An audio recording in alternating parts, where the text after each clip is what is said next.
Remember when you got a complaint letter and you could actually sit around and talk about it and figure out what you were going to do? Now that review is public immediately. So you have no time to sit and think about that. You also have no time to bring everybody into a room and talk about how to respond. Can't have a meeting, because that's already live. And it's all public. Wow, is that ugly, right? I mean, how do you want your dirty laundry out there sitting? What people are noticing is not just the negative review, but the fact that nobody has responded. That in and of itself is bad press. We have actually partially created this problem for our own businesses. Because on the one hand, we go to our office every day and we put on our 9-to-5 hat, and we think of this through a business lens. But then we leave, and United Airlines or AT&T or somebody makes us mad, and we put on our consumer hat, and we do this to ourselves. So we have created this Frankenstein, this idea that everything has to happen immediately, in real time, in public, and that it needs a response. So we've changed our own expectations for business. As a result, we have to get faster, we have to get smarter, and we have to get, what everybody loves to hear, more social. We're going to talk about what those things mean. That's the book. So the faster thing. This is not new. The idea of getting faster in business is not a new concept. We had to adapt lots of times. We had to adapt to the phone when it emerged. We actually had to adapt to the fax machine, although we didn't really keep it very long. The curly paper people loved the fax machines. We had to adapt to the web, and then later to email. And we all have sort of retooled our systems, our businesses, and everything around all of those. At one time, those were all new technologies. And they had massive implications for how fast we needed to be. But we really haven't done anything in response to social media. We're all freaking out because it's yet one more thing we have to respond to. It's yet one more stream of information we need to process. So as a result, we've actually got to get into the insides of our business and adapt. Now, before I go and start talking about the face spaces and the MyPokes and the YouTubes and stuff, there's actually some really fundamental conversations that need to take place. Culture conversations are incredibly uncomfortable in business, and we avoid them like the plague because they're emotional. Emotion and business don't tend to go together really well, or we pretend that they don't.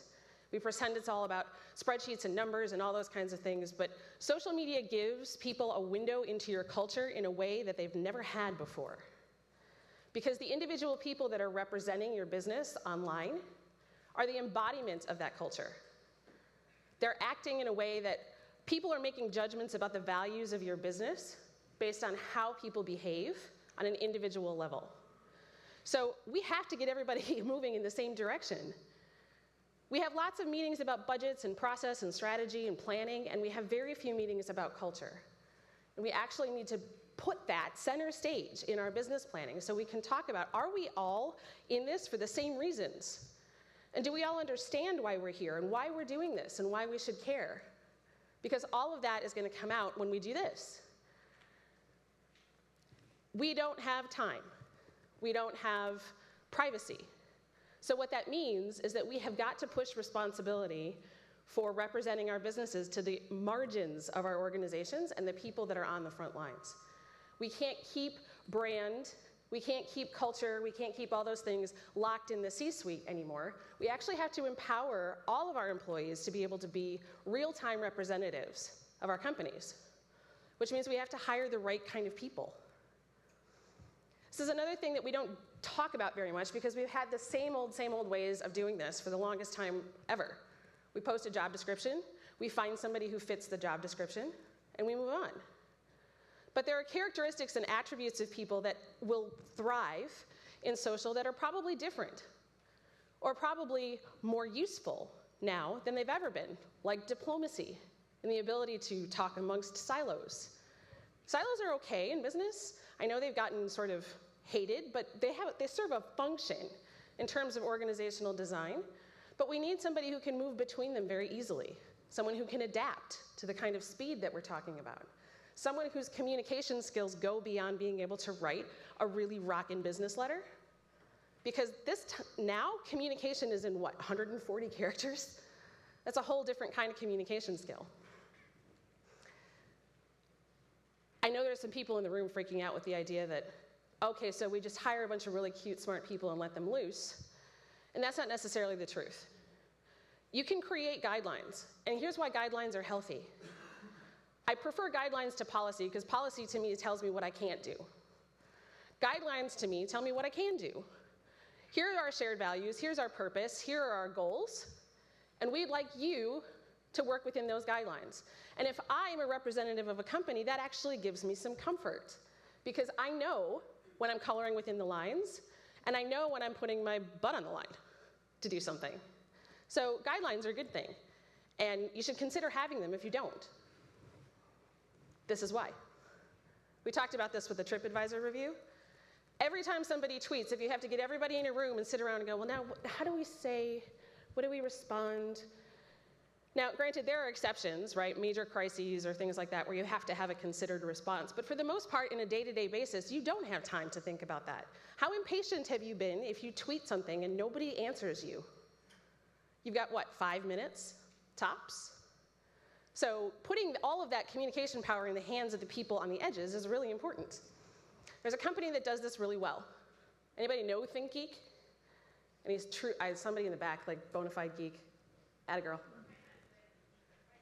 Your husband? That's right, good man. So if you don't know ThinkGeek, you should. If you have even a remotely geeky vibe to you, you need to know who ThinkGeek is. They have all these really cool geeky products like Star Wars USB drives and Etch-a-Sketch iPad covers and all this really trippy stuff that's really cool. But when they hire people, no matter whether it's somebody in the C-suite or somebody in the stock room, they ask one question at the start of an interview: Star Wars or Star Trek? I'm a Star Wars girl myself. But what a cool question. And why they're doing that is because they're hiring for culture first. They're hiring for culture, values, and personality fit before they ever get into the job requirements part of things. And they have this amazing social presence online. They're really responsive on Twitter. They've got a really fun Facebook page. They actually had a fan of theirs post a message to their Facebook page in binary. And they responded in binary. I mean, that's true, like, living the geek vibe, right?